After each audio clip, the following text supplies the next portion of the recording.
Attorney, ihanda mo ulit ang last will and testament ko. May gusto akong baguhin. Gusto kong iligay mo ang 30% share ng kayamanan ko at kumpanya sa pangalan ni Marizal. Utos ni Chairwoman Laribel sa abogado. Kay Marizal ho? Sigurado po ba kayo sa inyong desisyon, Chairwoman? Gulat na tanong ng may edad ng abogado na si Attorney Wenard. 15 taon na itong nagninilbihan sa mga park at ito lang ang pinagkakatiwalaan ni Chairwoman Laribel. Oo, Attorney Wenard. Si Marizal na ang tumayong pamilya ko mula nang lumala ang sakit ko. At nang nagpagamot ako dito sa Korea, siya lang din ang nagpadama sa akin ng tunay na pagmamahal at pag-aaruga ng isang anak. At sa loob ng 1 taon na may sakit ako, ni minsan ay hindi ko naramdaman na may pamilya ako. Kaya nararapat lamang nabigyan ko si Marizal ng bahagi sa aking kayamanan. Mahinang sagot nito habang nakahiga sa loob ng isa sa VIP suite ng Seoul National University Hospital. May colon cancer si Chairwoman Laribel, stage 4, at si Marizal ang tumayong caregiver nito mula nang gupuin ito ng sakit sa Pilipinas. Sa South Korea nito naisipang magpagamot dahil sa magagandang feedback na nababasa nito patungkol sa ospital na kinaroroonan. At hindi naman hamak na mas advanced na teknolohiyang medikal ng bansa kaysa sa Pilipinas.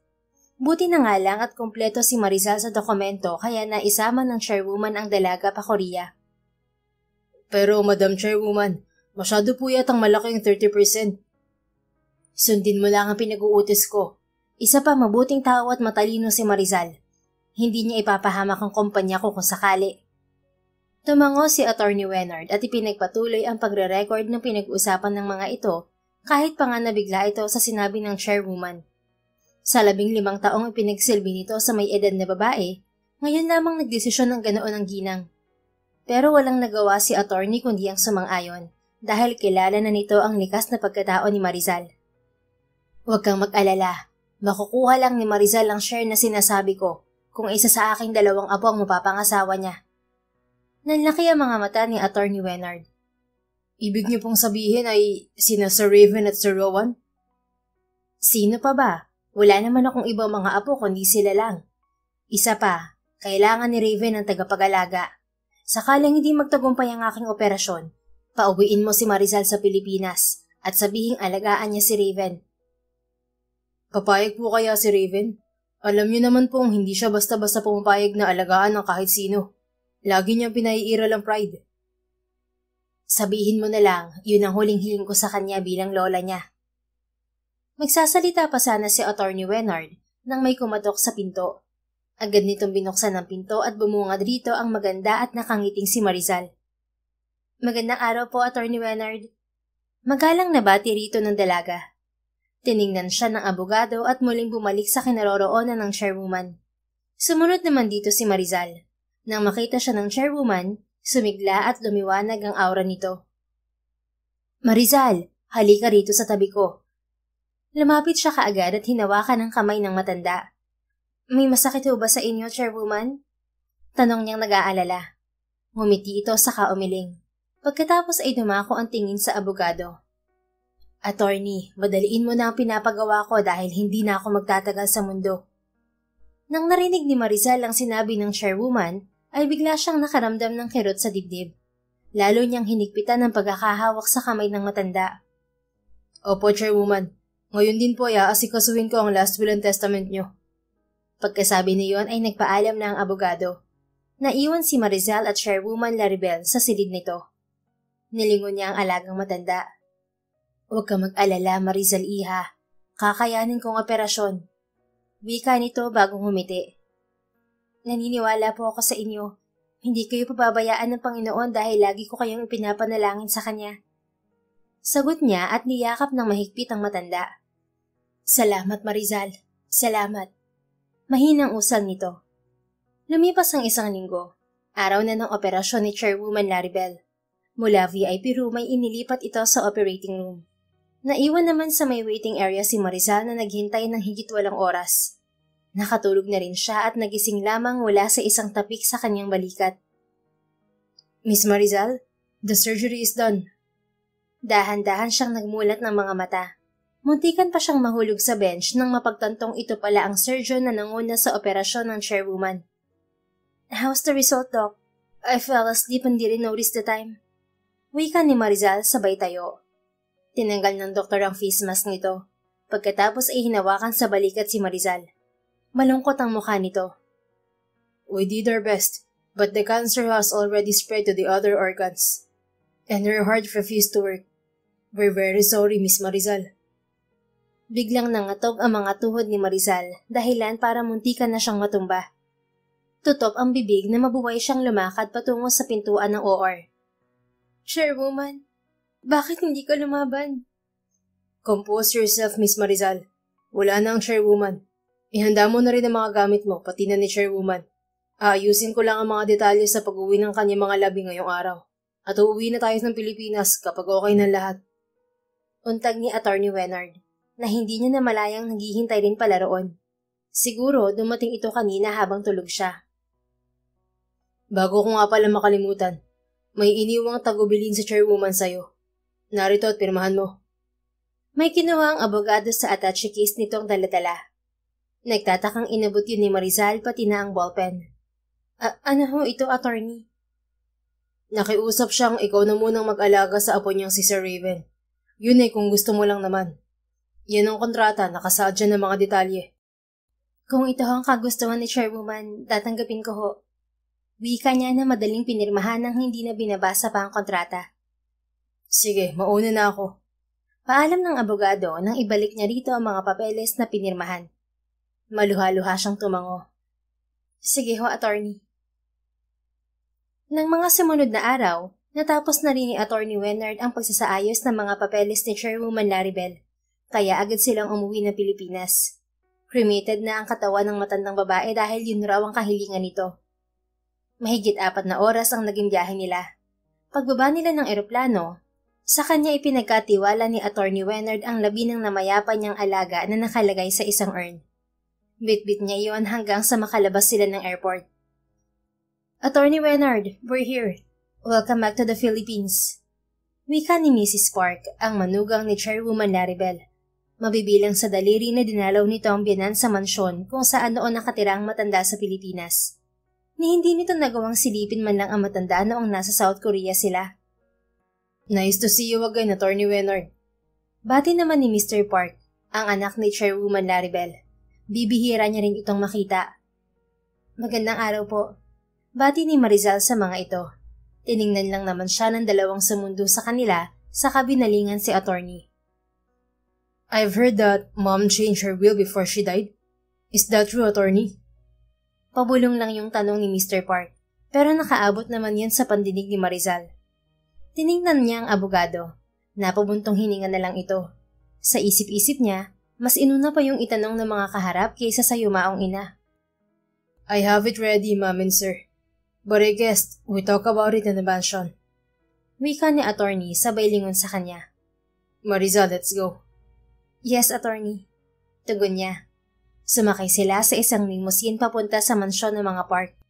Isa lang naman yun sa mga nagmamahalang mansyon sa Forbes Park sa Makati na nagkakahalaga mula 300 million pesos hanggang 4 billion pesos. Doon nakatira si Chairwoman Laribel bago ito tumungo sa South Korea. Ayon sa matanda ay Koreano ang mister nitong namayapa na kaya Park ang apelyido nito. Halata naman sa nag-iisa nitong anak na may lahi dahil sa singkit ng mga mata. Pero kahit noong nasa Pilipinas pa si Marizal at Chairwoman, madalas ay sa ospital sila naglalagi. Kaya bibihira ring makaapak si Marizal sa malapalasyang mansyon na yon ng ginang. Sa kwento ng yumaong Chairwoman sa kanya, ang Park Group of Companies na pagmamayari nito ay isa sa mga kinikilalang car distributor sa Pilipinas. May car dealership at auto services din ang nasabing kumpanya na kumikita ng bilyon kada buwan. Imbis na sa harap ng mansyon huminto ang sinasakyan nila, sa may hardin sila huminto. Nakita ni Marizal na maraming tao sa gazebong naroon. Kapansin-pansin rin ang napakalaking painting ng Chairwoman sa isang tabi. Dito muna tayo sa hardin bababa, Marizal. Ipag-aalay muna ng dasal ng buong pamilya na mayapang Chairwoman. Sambit ng abogado bago sila tuluyang lumabas na sasakyan. Tahimik na bumaba si Marizal habang bitbit ang urn ng Chairwoman. Unang nakatawag ng pansin sa kanya ay ang lalaki nakaupo sa isang electric wheelchair, si Sir Raven Park, ang apo ni Chairwoman Laribel Park na inihabilin sa kanya ng matanda. 2 beses lang nagtagpo ang mga landas nila noon ng binata, pero tumatak na yun sa isip niya dahil sa magaspang nitong pag-uugali. Lahat na lang kasi ay sinusungitan nito. Hindi pa rin siya nagbabago. Sambit ni Marizal sa sarili. Nag-iiyakan ng lahat pero si Sir Raven gusot lang ang muka. Baliwala lang yata rito na namatay ang lola nito.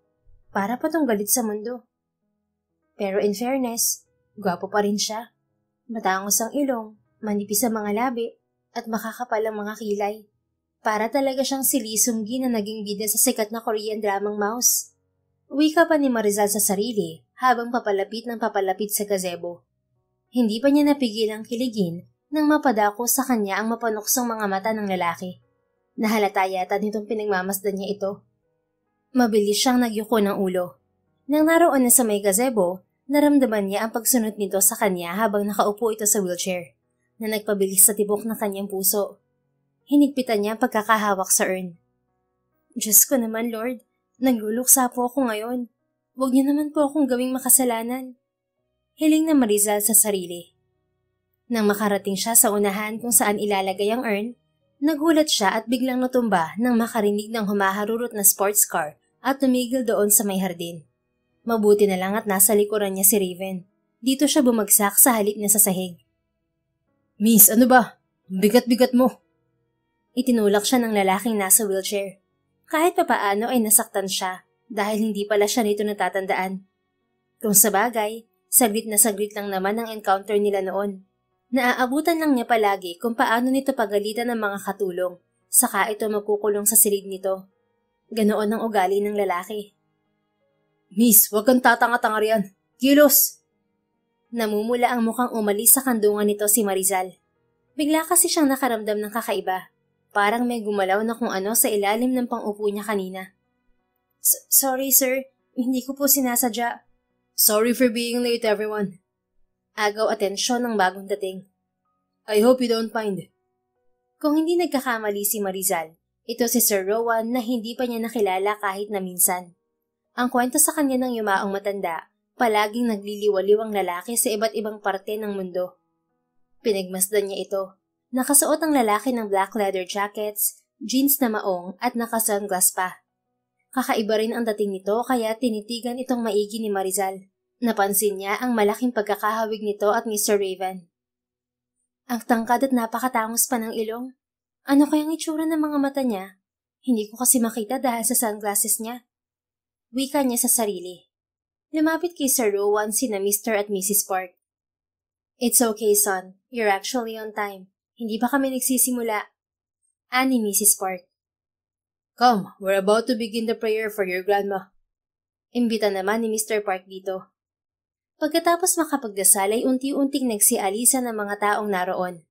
Naiwan lamang ang buong pamilya ng mga Park kasama sina Marizal at Attorney Wenard. I think we should talk about the late chairwoman's last will and testament since kumpleto na kayo. Basag ni Attorney sa kanilang katahimikan. Yeah, I agree, Attorney. Sang-ayon ni Mr. Park. Okay, tara na sa loob ng bahay at doon na lang natin ito pag-usapan. Yaya naman ni Mrs. Park sa lahat. Sumunod ang lahat dito, maliban kay Marizal at Attorney Wenard. Marizal, dito ka na muna. Mamaya na lang kita ihahabilin kay na Natasha. Tumango siya. Okay, Attorney, wala pong problema. Sige, alam kong gusto mo pang mapag-isa at makasama si Chairwoman. Iiwan na muna kita rito. Salamat po. Samantala, sa loob ng dining hall ng mansyon ay pinag-uusapan na ng pamilya Park ang tungkol sa last will and testament ng Chairwoman. Sinadyang hindi isama roon ni Attorney si Marizal dahil yun ang bilin ng Chairwoman. Na malalaman lamang ni Marizal ang tungkol sa mana nito kung isa sa mga apo ng Chairwoman ay mapapangasawa nito, na hindi kinatuwa ng mag-asawang Park. Kahibangan! Sino bang Marizal na yan at nakuha niyang gayumahin ng mami ko? Galit na bulalas ni Mr. Park. Attorney, 30% is too much, and it is unfair. How could Mom give away those huge amount of her wealth? Wika naman ni Mrs. Park. I understand, Mr. and Mrs. Park, but that was Chairwoman's decision before she died. Marizal is the only person who stood by her when she needed a family. That's why she decided to reward her 30% of wealth to Marizal. What? So you mean inakala niya na wala kaming pakialam sa kanya? Maybe, Mrs. Park. You guys never visited her in Korea kahit na kaya niyo naman siyang puntahan. Habang si Marizal ang pumuno ng pagkukulang niyo kay chairwoman. Hindi nakaimik ang mag-asawa dahil may katotohanan naman ang sinabi ng abogado. But don't worry, pagpapatuloy ng abogado. May kondisyon ng chairwoman bago makuha ni Marizal ang mana niya. Tumako ang tingin ng abogado sa magkapatid. Si Raven na naka-headset ay nakapikit ng mga mata. Si Rowan naman ay naglalaro ng online game. What do you mean, attorney? Kunot noong tanong ni Mr. Park. Mapapasa kanya lang ang 30% shares kung isa kina Sir Raven at Sir Rowan ang kanyang mapapangasawa. Ano? Sabay-sabay na tanong ng mag-asawa at ni Rowan na biglang nahinto sa paglalaro. Si Raven na bahagya lang narinig ang sinabi ng abogado ay nagpatay mali siya na lamang. Wala siyang pakialam sa kayamanan ng lola niya. You guys heard me. At simula rin sa araw na ito, si Marizal na ang magiging caregiver ni Sir Raven. Ito ay nahabilin ng chairwoman. Dagdag pa ni attorney na tumingin pa sa binata. Hindi na napigilang mag-react ni Raven. Ano? Hindi ko kailangan ng caregiver. Kaya ko ang sarili ko. Pagkasabi niyon ay pinaandar niya ang kanyang electric wheelchair at walang paalam na nilisan ng pamilya. Kuya, wait! Saan ka pupunta? Habol ni Rowan sa kanya. Kung saan ako malaya. Sagot niya na hindi ito nililingon. Hayaan mo na si Raven, anak. Kilala mo ang kuya mo. Ayaw na ayaw niyang kinakaawaan. Ang mabuti pa, isipin mo kung paano mapupunta sa iyo ang 30% share ng kumpanya. Payo ni Mr. Park kay Rowan. What? Are you serious, Dad? I don't even know that woman. Are you gonna let me marry someone I don't really like? Son, please. Just think about what you will get from this. Think about your grandma's wealth. It will be yours once you marry that girl. Pakiusap naman ni Mrs. Park. I really can't promise you that, Mom. Sorry, but I want to go to my room. Paalam ni Rowan. Sandaling nanaigang katahimikan sa gitna ni na Mr. and Mrs. Park at Attorney Wenard. Bago yun binasag ni Attorney. Hindi natin mapipilit ang mga bata. Only time can tell. Tiyak akong magugustuhan din nila si Marizal pag nakilala nila ito. Mabait na bata yun, kaya nga siya nagustuhan ni Chairwoman. May the best man win na lang para sa mga anak ko, Attorney Wenard. Sabi ni Mr. Park. Ayoko man ng kondisyon ni Mommy, pero wala na akong magagawa pa. Ito ang gusto niya. Isa pa, may iniwan naman si Mommy sa amin, kaya ayos na yon. Nilingon ni Mr. Park ang asawa nito. Hindi naman talaga mukhang pera ang anak ni Chairwoman Laribel. Ang gusto lang nito ay protektahan ang pinaghirapan ng ina at ama. Kaya tutol ito na mapunta sa estrangherong caregiver ang bahagi ng yaman nila. Ano pa nga ba? May magagawa pa ba tayo? Napilitang sang-ayon na rin ni Mrs. Park. Muling binalingan ni Mr. Park si Attorney Wenard. Don't forget to settle our business trip tomorrow. Now that Mom was gone, we have to talk to our investors. That's why you're coming with us. Kailangan ko ng legal counsel, Attorney. Tumango ang abogado sa Ginoo. Naiintindihan ko. Alright. Han, let's go. Yaya na ni Mr. Park sa asawa. Naiwang mag-isa si attorney sa loob ng dining hall, hanggang sa maalala nito si Marizal. Marizal, nandyan ka pa sa gazebo? Tanong nito nang tawagan ng dalaga sa cellphone. Apo, attorney. Maghintay ka dyan at papunta na ako riyan. Pagkababa ni Marizal sa kanyang cellphone ay nakarinig siya ng tunog ng gulong na papalapit sa kinaroroonan niya. Ikaw ba si Marizal, ang magiging caregiver ko? Lumingon si Marizal sa pinanggagalingan ng tinig. Nakita niya ang bugnutin pero gwapong si Sir Raven. Kahit nasa wheelchair ito ay napakagandang lalaki pa rin. Kahit namumula ang pisngi sa pagkakaalala sa nangyari sa kanya kanina, ay nakuha pa rin niyang ngitian ng lalaki. Ako nga po, sir. Nagsalubong ang mga kilay ng lalaking kaharap. Miss, I suggest you leave this place immediately. Or else, pagsisisihan mong pumasok ka sa buhay namin. Hindi ko po maintindihan ang sinasabi niyo, sir. Nauutal niyang wika. Sa kaseryosohan ng lalaki, bigla ang paggapang ng takot sa buo niyang pagkatao. I know you're startled. Pero sa totoo lang, Kayang-kaya ko namang alagaan ng sarili ko nang hindi humihingi ng tulong sa iba. Magiging istorbo ka lang sa buhay ko.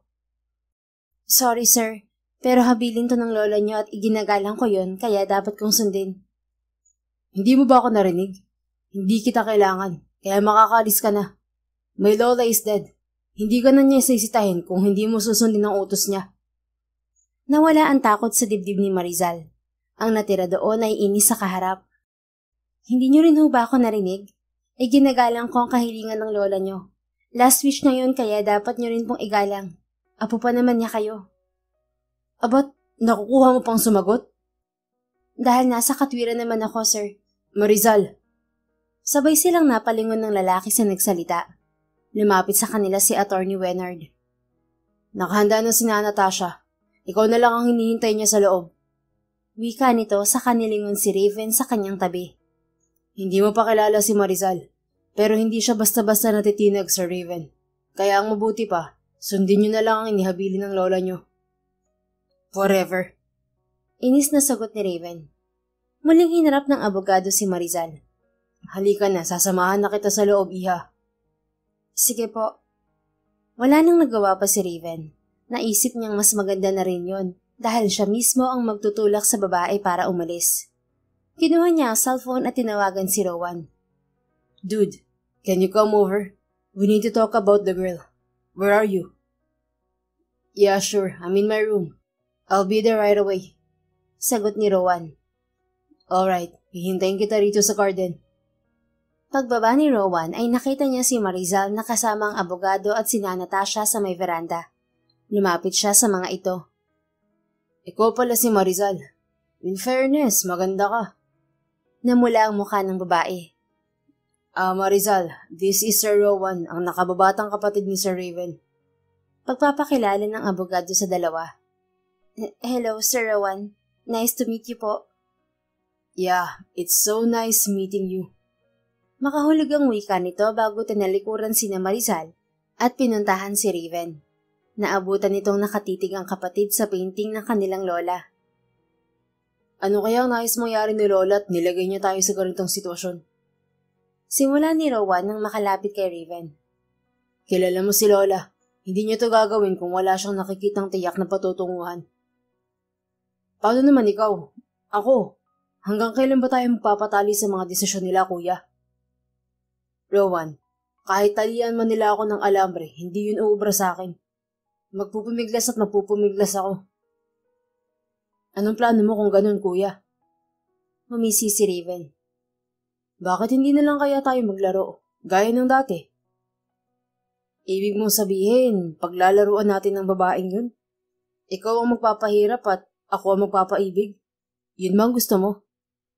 Tumango siya. Yes, I like your idea, big brother. Si Rowan naman ang humisi. Then, let's start. Sa loob ng mansyon, nasa loob ng kwarto ni Raven sa unang palapag ng bahay sina Marizal at Nanay Tasha. Gabi na ay hindi pa rin tapos sa pagkapaliwanag ang matanda sa mga dapat gawin ni Marizal bilang caregiver ng lalaki. Marizal, ineng, tandaan mong maigi. Kapag tumunog ang telepono sa kwarto mo, dapat lagi kang alerto. Nauunawaan mo ba? Opo, Nana Tasha. Sige, at ipapakita ko naman sa'yo ang magiging kwarto mo. Nasa kabila lang yun. Sumunod siya sa mata ng babae patungo sa kabilang silid. Pagbukas nito ng pinto, bumungad sa kanya ang napakalaking kwarto. Kasing laki yun ng kwarto ng bagong amo niyang bugnutin. Sigurado po ba kayong itong magiging silid ko, Nana Tasha? Hindi makapaniwalang tanong niya. Oo, kailangan malapit ka lang kay Sir Raven para madali mo siyang mapuntahan kapag kailangan niya ng tulong mo. Pero ang laki naman po nito. Iha, walang silid sa mansyon na ito ang maliit. Wika nito sabay ngiti. O siya, sige na, may iwan na muna kita rito para makapagpahinga ka. Dahil alam kong pagod ka sa biyahe. Dinala na rin dyan kanina ang mga gamit mo. Namamanghang tumango siya. Maraming salamat po, Nana Tasha. Nang makaalis ang mayordoma, naglibot-libot muna si Marizal sa silid na kinaroroonan. Ibang klase rin talaga ang mga park. Kahit caregiver, binibigyan ng malawi ay pinakwarto. Napakalaki at napakakomportable pa ng kama. Kausap niya sa sarili. Hindi maitatanggi ang excitement niya. Humiga siya sa ibabaw ng kama. Ipipikit na sana niya ang mga mata nang biglang tumunog ang telepono. Naupo siya at sinagot yon. Hello? Marizal, nagugutom ako. Gusto kong ipagawa mo ako ng salad. Sir Raven? Oo, sino pa ba? Ako lang ang connected sa telepono sa kwarto na yan. Kaya bilisan mo at gutom na ako. Malakas ang tinig na utos nito. Sige po, gagawin ko ng pinag-uutos niyo, sir. Tarantang wika niya. Napapikit pa siya nang ibagsak ng lalaki ang telepono. Iiling-iling na ibinalik niya yon sa pinagkunan. Hays, ito ang karir na pinili mo, Marizal. Wala kang karapatang magreklamo. Isa pa, habilin to ni chairwoman sa'yo kaya wag mong ipahiya ang alaala niya. Samantala, wala namang tigil sa katatawa si Raven sa kanyang kwarto. Masaya pala ang may laruan. Nakakawala ng boredom. Patawagan nga si Rowan. Ilang ring lang ang narinig niya nang sagutin yon ng kapatid. Sinisimulan ko na ang laro, little brother. At take note, nakakawala rin pala siya ng boredom. Masayang balita ni Raven sa kapatid. And now you're excited. Magandang sinyalis yan, kuya. Yeah, mabuti na lang at naisipan kong wag na muna siyang paalisin. At least ngayon may silbi siya. Yeah, just enjoy being with her. Ako nang bahala sa iba pa. Alright. Nakangising sagot ni Raven. Sige, mamaya ka namang istorbo at may ginagawa pa ako rito. Natawa siyang tuluyan nang i-off ng kapatid ang cellphone nito. Mukhang na-istorbo ko pa yata ang loko. Naiiling na ibinalik niya ang cellphone sa side table. Timing naman at may kumatok. Pasok! Nang marinig ni Marizal ang tinig na yon, binuksan niya ang pinto. May duplicate key naman ito na ibinigay ni Natasha sa kanya. Sir, ito na po ang request niyong salad. 3-bean salad po itong ginawa ko. Wika ng babae habang papasok sa silid ni Raven. Inilapag nito ang tray na naglalaman ng pagkain sa overbed table. Hindi rin nakaligtas sa mga mata ni Marizal kung paano napalunok ang lalaki habang nakatitig sa pagkain. Yun ang palaging kinakain ni Chairwoman Larrybel noong nabubuhay pa ito.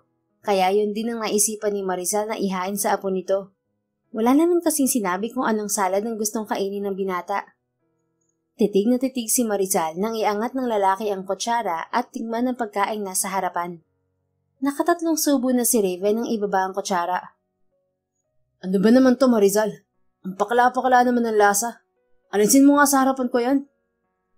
Napabuntong hininga ang dalaga. Sa halip na mapasindak, naisip nito na kung gusto nitong tumagal sa trabaho ay pakisamahan na lang nito ang lalaki ng maayos. Kaya naman, hinitian nito si Raven ng pagkatamis-tamis.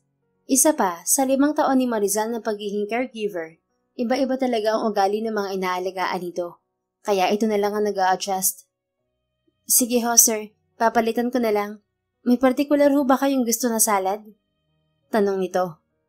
Wala. Nawala na ang gana ko. Kung ganun, sir, inumin niyo na lang ang gamot niyo. Ayoko. Hindi ko kailangan yan. Sige, sir. Mamili kayo. Magkukusa kayong uminom ng gamot o ako mismo ang pipilit na ipasok to sa bibig niyo? Are you dumb? Mahirap bang intindihin ang sinabi ko? Ayoko. Diniinan pa niya ang huling salitang binigkas. Hindi na nakapalagpas si Raven nang biglang ipitin ni Marizal ang ulo niya sa mga braso nito at pilit na ibinuka ang bibig niya. Diretso nitong inilagay sa bibig niya ang gamot. Pakiramdam tuloy ni Raven ay para siyang bata.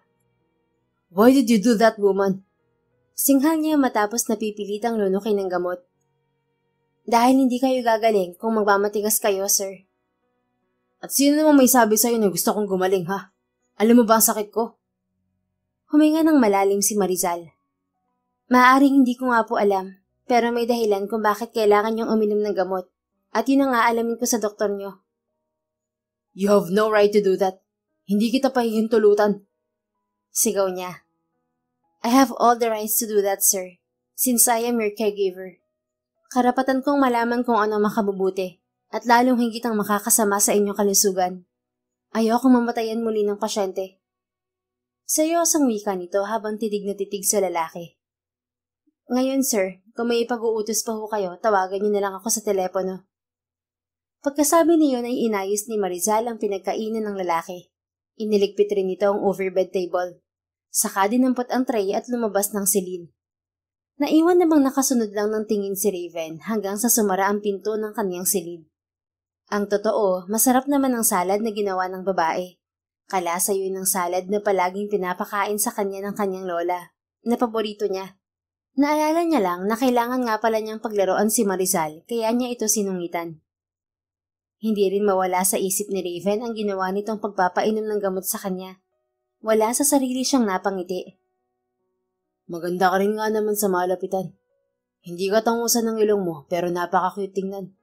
Nagko-compliment sa maninipis at mapupulang mga labi niya. Saktong-sakto sa maliit niyang muka. Kahawig pa nga niya si Ayu na paborito kong Korean singer. Napapangiti niyang sabi sa sarili. Napailing na lang si Raven. Hanggang sa makatulog siya ay si Marizal pa rin ang laman ng kanyang isipan. Bumalik na sa kanyang silid si Marizal pagkatapos niyang dalhin sa kusina ang pinagkainan ni Raven. Doon na lang siya maghihintay ng utos ng lalaki. Nahiga siya sa kanyang kama at tumitig sa pader na nakapagitan sa mga kwarto nila ni Raven. May kung anong mainit na bagay siyang naramdaman na humaplos sa kanyang puso. Dahilan para tumibok yun ng mabilis. Napahawak siya sa dibdib. Ano ba tong nararamdaman ko? Hindi dapat ako makadama ng ganito sa kanya dahil amo ko siya. Tapos ang pangit pa ng ugali niya. Napakabugnutin. Kausap niya sa sarili sabay iling. Basta, kahit na anong mangyari, hindi ko siya susukuan kahit na masungit siya. Gagaling si Sir Raven. Bukod sa nakapirma na ako ng kontrata, gusto ko ring matupad ng kahilingan ni Chairwoman Laribel.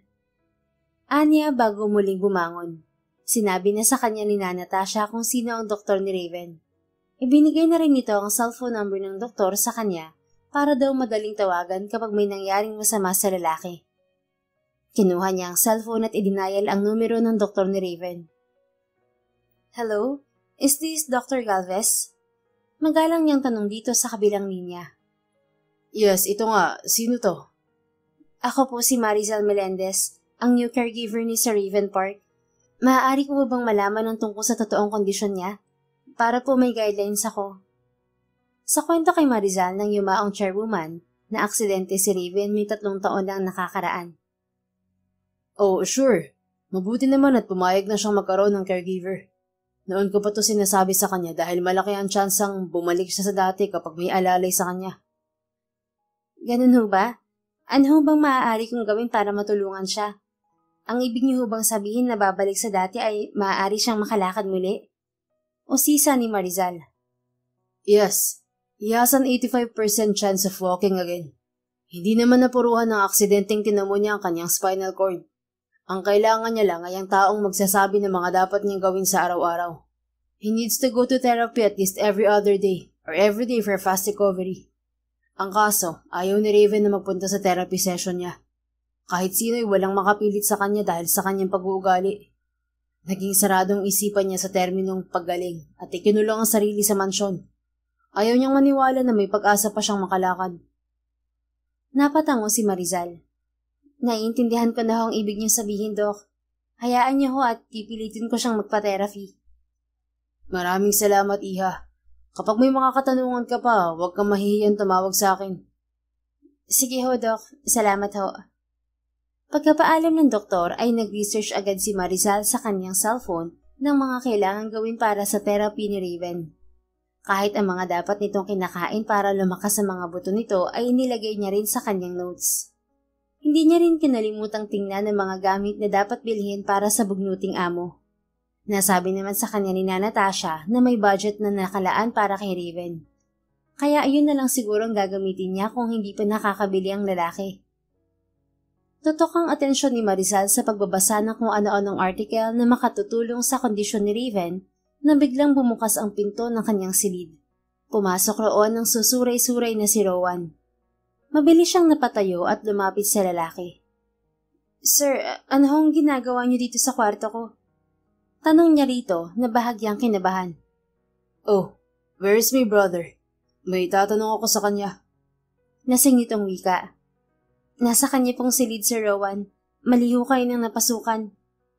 Umiling ang lalaki at dire-diretsyong nahiga sa ibabaw ng kanyang kama. Tama lang ang pinasok ko, miss. Wika nito sabay pikit ng mga mata. Walang nagawa si Marizal kung hindi ang asikasuhin ng lalaki. Sa bigat nito, kahit gustuhin niyang palipatin ito sa silid nito ay hindi niya kakayanin. Kaya naman hinayaan na lamang niyang matulog sa kama niya ang lalaki. At siya naman ay lumipat sa sofa na naroon din sa kanyang silid. Doon niya pinagpatuloy ang ginagawa. Manaka-naka isinusulyapan niya si Rowan, hanggang sa hatakin siya ng antok at makatulog. Kinaumagahan, nagising si Marizal sa tunog ng alarm clock. Madali siyang bumangon para lang matanto na nakahiga na siya sa kanyang kama at wala na roon si Rowan. Nang iaangat na niya ang telepono ay saktong namatay na yon. Oh Lola, kung sumakabilang buhay na, bakit hindi mo ko ginising ng maaga? Bulalas niya nang makita sa orasan na 7:00 na pala. Agad siyang nagtungo sa comfort room at naliko. Nang makatapos ay natampal na lang niya ang noo. Wala nga pala siyang dalang bihisan dahil sa pagmamadali. Buti na lang at may nakahandang bathrobe at tuwalya roon. Paglabas niya ng banyo ay tinungo niya ang kanyang maleta na hindi pa niya naaayos ang mga laman. Kumuha siya ng maayos na damit. Huli niyang kinuha ang pouch na kinilalagyan ng kanyang mga underwear nang mapansing may aninong malapit sa kanya. Oh my God! Sa gulat ay naihagis ni Marizal ang hawak sa kung saan at dahan-dahang nilingon ang pinanggalingan ng anino. Nanlaki ang kanyang mga mata sa nakita kasabay ng mabilis na pagtayo. Nako, sir, sorry po. Hindi ko po sinasadya. Ang naroon pala ay si Raven at nakasabog na sa mga kandungan nito ang mga underwear niya. Do you want me to fire you, Marizal? Seryosong tanong nito. Sir, pasensya na ho talaga. Hindi na ho mauulit. Isa-isa niyang kinuha ang mga underwear niya at pabastay na yung isinilid sa pouch. Bakit ho pala kayo narito? You're not answering the telephone. Kanina pa ako tumatawag sa'yo. Nakagat niya ang labi. Naligo ho kasi ako. Pasensya na ho ulit. Sa susunod, agahan mo ang pagising mo. Hindi ka amo rito na pwedeng gawin ang lahat ng gusto mo. Kay bago-bago mo palang ganyan ka na magtrabaho. Hindi nakasagot si Marizal. Wala naman kasi siyang may kakatwiran dito. Bilisan mo na magbihis at nagugutom na ako. May gusto ho ba kayong almusalin? Nakuha na lang niyang itanong sa pagkapahiya. Kahit na ano, basta makakain. Sagot nito bago siya iniwan. Ilang segundo pang nanatili sa kanyang kinatatayuan si Marizal. Bago nagawang kumilos. Madali siyang nagbihis at nagtungo sa kusina para ihanda ang pagkain ni Raven. Iiling-iling naman na bumalik si Raven sa kanyang silid. Hindi niya maunawaan kung bakit ibang klaseng saya ang hatid ni Marizal sa kanya. Hindi na yun dahil sa simpleng larong na pagkasundoan nila ni Rowan. May kakaibang pakiramdam na binubuhay ang babae sa kanya. Tinungo niya ang bintana ng kanyang silid at tumanaw roon. Hindi mawala-wala sa isip niya ang itsura ni Marizal kanina na nagdudulot ng gulo sa kanyang sistema. Sino ba namang lalaking hindi maaapektuhan kung ganun kaganda at kakinis ang kaharap? Kahit naman hindi ako makalakad, marunong pa rin naman ako makadama ng ibang bagay. Napayuko siya sa tinutukoy. Kaagad rin naman niyang ibinaling sa kung saan ang tingin. Nahihibang na nga yata ako.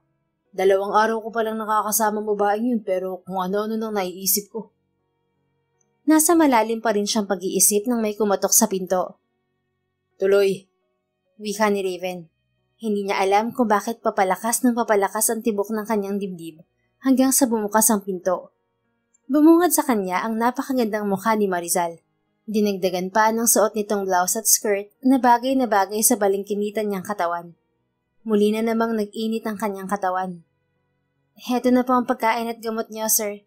Tawagin niyo lang po ako kung may kailangan kayo. Sige. Wika niya kay Marizal habang pilit na nilalabanan ang nadarama. Dali-daling lumabas ng kwarto ni Raven ang dalaga dahil pakiramdam niya may mga ibig sabihin ang mga titig nito sa kanya. Eksakto namang naroon si Rowan paglabas niya. Hi Marizal. Sorry, mali palang kwartong pinasok ko kagabi. Akala ko kasi sa kapatid ko. Apologetic na wika nito. No need to say sorry, sir. No, I insist. Pero mabuti na rin at mahimbing ka nakatulog sa tabi ko. Napakunot ang noo niya. Hindi naman po tayo magkatabi kagabi ah. Biglang idinampi ni Rowan ang daliri nito sa mga labi niya, dahilan para hindi matuloy ang kanyang sinasabi. Shh! Let's just consider you slept with me last night. Makahulog ang wika nito at nilingon pa ang pinto ng silid ni Raven. Ano hong ibig niyo sabihin? Basta. At kapag may free time ka, let's go on a date. Namula ang mukha ni Marizal kasabay ng pagkabog ng kanyang dibdib. Sa loob ng 25 taon ay noon lang may umaya sa kanya ng date. Pero naisip niya agad si Raven. I apologize, sir, but I must decline your invitation. May trabaho po ako. Kailangan ako ni Sir Raven. Don't worry about it. Ako na ang bahala sa kapatid ko. Pasensya na talaga kayo, sir, pero hindi ko pa rin po matatanggap ang iniaalok nyo. Iba na lang pong yayain nyo.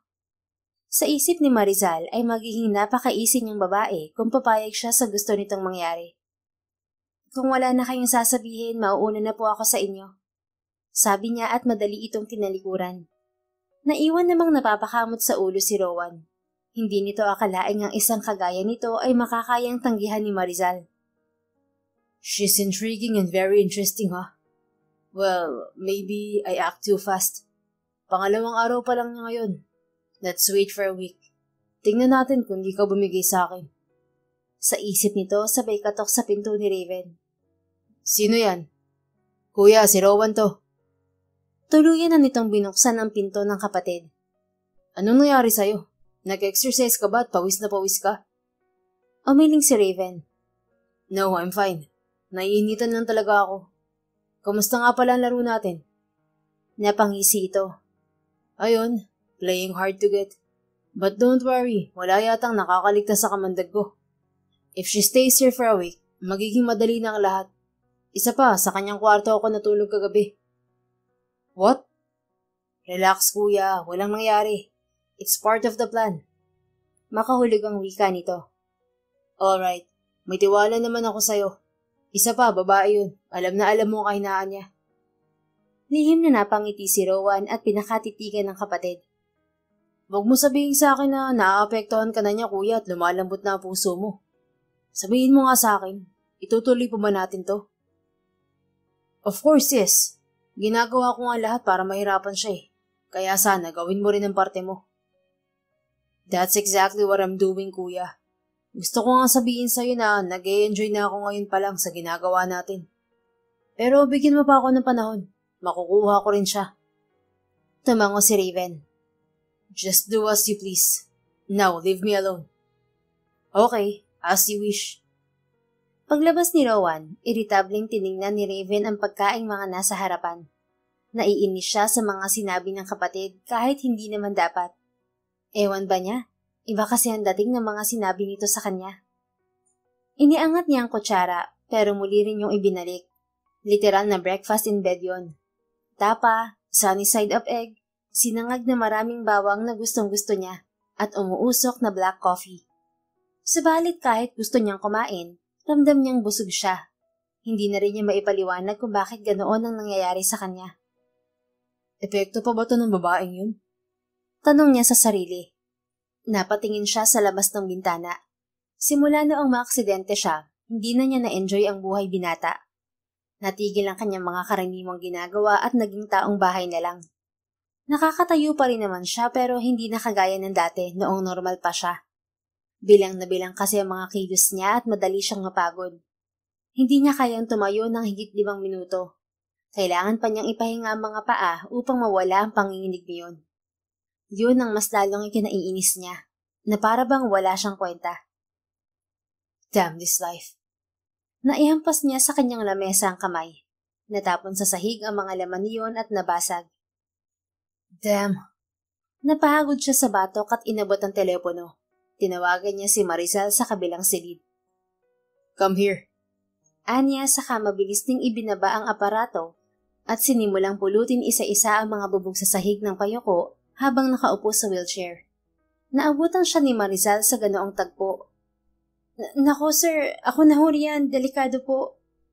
Hindi pinansin ni Raven ang sinabi ng babae. Nanggigigil pa rin siya sa sarili. Kukuha po muna ako ng vacuum sir. Diyan lang po kayo. Huwag kayong kikilos at baka mahulog kayo sa wheelchair. Masugatan kayo ng bubog. Pagka na natawa si Raven. Anong pagkilos ba ang tinutukoy mo? Naka-wheelchair na nga ako, pati ba naman mga kamay ko gusto mo ring igapos? Natigilan naman ang babae. Pasensya na, sir. Baka lang ho kasi masugatan kayo. Hindi ako masusugatan kung yun ang iniisip mo. Malayo ring makaapa ako ng bubog. Pasensya na ho ulit.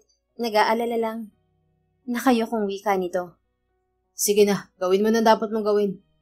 Taboy niya rito. Tumalima naman ng babae kaya hindi nito napansin ang nakausling bubog sa daraanan nito. Tumagos yun sa manipis nitong pambahay na tsinelas. Aray! Mangiyak-ngiyak nitong sigaw. Nang tingnan ni Raven ang kanang paa nito, umaagos na ang dugo roon. Damn it! Mabilis na kumilos ang kanyang kamay at pinaandar ang wheelchair. Sit down on my lap. Utos niya dito. Hindi naman ito tumanggi pa. Dinala niya ito sa kanyang kama. Sit there and wait for me. Muling sumunod si Marizal sa kanya. Tinungo naman niya ang kinalalagyan ng kanyang first aid kit. Nang balikan niya si Marizal ay sinusuri na nito ang dumudugong paa. Don't touch it, baka may infection. Dapat alam mo yan dahil caregiver ka. Pasupladong wika niya kahit ang totoo ay nag-aalala na siya. Hindi naman nakumilos pa ang babae. Tahimik niyang inilabas ang disposable gloves, betadine, saline solution, gasa, medical tape, gunting, bandage at cotton swabs. Pagkatapos, walang imik na nilinis niya ang sugat ng babae, na hindi rin naman gaanong kalakihan. Hindi niya rin kinalimutang lagyan yun ng ointment bago bendahan. Sa susunod, titingnan mo ang dinaraanan mo. Maliwanag? Tumango ito. Salamat po. Sige na, ayos na yan. Sa halip na akong inaalagaan mo, ikaw pa yata ang aalagaan ko sa kaklamsihan mo. Malay ko bang may bubog sa daraanan ko? Bubulong-bulong nitong wika. Anong sabi mo? Mabilis itong umiling. Wala ho. Kukuha na ho ako ng vacuum. Wag na. Tatawag na lang ako ng ibang maglilinis. Just apply a little more pressure to your wound to stop the bleeding. Hintayin mo na lang ako rito. Paglabas ng kanyang silid ay nakadama siya ng awa sa babae. Nakokonsensya siya sa nangyari dahil siya naman talagang may kasalanan yun. Kuya, where are you going? Tanong ni Rowan na bigla na lamang sumulpot sa harapan niya. Huminga siya ng malalim. Kukuha ako ng vacuum, pero ikaw na lang ang gumawa. Nasa kwarto ko si Marizal. Pagkakataon mo na para pormahan siya. Nasugatan kasi ang paa niya. You can carry her to her room to get some points. Suwestyon niya kahit parang may maliit na karayom na tumutusok sa kanyang puso. Dahilan para manikip ang dibdib niya. That's a good idea. Just wait here. Masiglang nagtungo sa may kusina si Rowan. Pagbalik nito ay dala na ang iniutos niya. Don't waste this moment, Rowan. Punta lang ako sa gazebo. Ayaw ni Raven na pahabain pa ang diskusyon nila. Dahil may pakiramdam siyang kapag nangyari yon, ay pipigilan niya ang kapatid. Na hindi naman dapat. Samantala, dahil sa natamong sugat, hindi makakilos ng maayos si Marizal. Nahihiya siya sa kanyang amo pero inaabot yata siya ng kamalasan. Kaya kahit na kumikirot pa ang sugat ay pinilit niyang linisin ang mga bubog sa sahig. Nasaktan ko yata si Sir kanina sa mga nasabi ko. Hindi kasi ako nag-iisip. Ayan tuloy, kinarma ako. Wika niya sa sarili. What are you doing? Natigil si Marizal sa ginagawa. Ang inaasahan niyang naroon sa may pintuan ay hindi niya nakita dahil si Rowan ang nakatayo roon. Nakadama siya ng lungkot at panghihinayang. Mukhang nasaktan ko nga. Bulong pa niya at baliwalang ipinagpatuloy ang ginagawa. I am asking you. Naramdaman ni Marizal ang paglapit ni Rowan. Nililinis po ang mga bubog, baka kasi masugatan si Sir Raven. Patamad niyang sagot. I know, pero hindi ba dapat ang sarili mong iniintindi mo? Ako na nga dyan. Awat nito sa kamay niya at walang sabi-sabing binuhat siya nito. Ay, kabayo. Nabiglang sabi niya. Sir Rowan, ibaba niyo na po ako. Hindi, hanggat hindi ka nakikinig. Oo na sir, tigil na ako, basta ibaba niyo ako. Sumunod naman ang lalaki. Stay right here and don't you dare move. Wala nang nagawa pa si Marizal kung hindi tahimik na sinundan ng tingin ng lalaki. Mabilis nitong isinaksak ang bitbit na vacuum at nilinis ang mga natirang bubog sa sahig. Sinigurado talaga nitong walang kahit isang natira doon. Done. Now, your turn. Hindi nauunawaan ni Marizal ang sinasabi nito. hanggang sa lumapit ito sa kanya at muli siyang buhatin. Sir Rowan, ano ba? Kaya ko ang sarili ko. Nakakalakad naman ako. Pagpupumiglas niya. No, you're not. At kapag hindi ka tumigil, hahalikan kita. Muli, walang nagawa si Marizal hanggang sa makarating sila sa kanyang silid at maingat siya roong ibaba ni Rowan. Salamat ho. Tanging nasabi niya. Tiningnan ng lalaki ang nakabenda niyang sugat. Kahit maliit ang sugat mo, dapat mo pa ring ingatan ang sarili mo. Maliwanag ba? Tumango siya. Opo. Good. Sige, iwan na kita rito. Pagtalikod ni Rowan ay ngumiti ito. Sinundan lang naman ito ng tingin ni Marizal hanggang sa mawala sa kanyang paningin. Bumalik na muli si Raven. Naabutan niya sa kanyang silid si Rowan na inaayos ang vacuum. Kuya, si Marizal mukhang hindi maganda pakiramdam. Sis muna siguro tayo sa paglalaro. May pag-aalalang wika nito na ikinakunot ng noo ni Raven. At kailan ka pa naawa sa laruan natin? Manghang tanong niya dito. Dati na rin nilang gawain yung magkapatid, ang maglaro. Subalit sinisiguro nilang pareho na walang dapat maapektuhan sa kanila. Pero sa pagkakataong ito, parang pareho silang apektado. Mas malala nga lang yata ang nadarama niya. Hinarap siya ni Rowan. Tao lang ako, kuya. Hindi naman bato ang puso ko para hindi maawa sa kanya. Umismid siya kahit ang totoo ay gusto na niyang sigawan ng kaharap. Ganon din naman ako, hindi lang halata. Bulong niya. Ano ka mo, kuya? Wala. Ang sabi ko, simpleng sugat lang yun, Rowan. It's not a big deal. Makakalakad pa naman siya ng tuwid. Hindi kagaya ko. Hindi naman yun ang nais kong sabihin. Kung tapos ka na, makakaalis ka na. Taboy niya sa kapatid. Ayaw na niyang pag-usapan pa si Marizal dahil mas lalo lang nitong ginugulo ang damdamin niya. Naiinis siya dahil bago pa lang ito sa buhay nila, apektado na agad siya. Paano na lang kung magtagal pa ang babae sa mansyon nila? Wala nang imik na umalis si Rowan. Naiwan si Raven sa kanyang silid. Napadako ang tingin niya sa telepono. Gusto niyang tawagan si Marizal at kumustahin. Pero baka kung ano lang ang isipin nito, kaya minabuti na lang niyang magpahinga. Hapon na siyang nagising. Ganoon siya kapag naroon sa kanyang silid at hindi lumalabas. Tinungo niya ang banyo at naglinis ng sarili. Paglabas niya ay agad niyang tinawagan si Marizal. Hindi naman na siguro dudugo ang sugat nito dahil kanina pang umaga nangyaring aksidente. Nagugutom rin kasi siya. Subalit wala namang sumasagot sa kabilang linya kaya nagtaka siya. Alam niyang binilinan ito ni Nana Tasha na sagutin agad ang telepono kapag tumunog yun. Hindi kaya ipinilig niya ang ulo. Malabo yung mangyari. Maliit lang naman ang sugat niya. Pero para makasiguro si Raven, tinungo niya ang silid ni Marizal. Nakapatay pa roon ang ilaw. Nang buhayin niya yon, tumambad sa kanya ang nanginginig na katawan ng dalaga. Marizal! Mabilis niyang pinaandar ang wheelchair palapit sa babae. Nang hipuin niya ito, napamura siya sa sarili. Ang taas ng lagnat mo. Anya, kumilos naman ito at nagmulat ng mga mata. Sir Raven, may ipag-uutos ho ba kayo? Naubo ito. Wala at huwag ka nang kumilos pa riyan. Bumalik si Raven sa kanyang silid. Mas madali niyang makukuha ang mga kakailanganin niya roon dahil nakakustomize ang buong silid niya sa kanyang kondisyon. Kumuha siya ng plangganita, face towel at gamot na rin. May sarili rin siyang ref doon, kaya kumuha siya ng ilang bottled water. Saka muling bumalik sa silid ni Marizal. Ako pa ba ang inaalagaan ng babaeng to?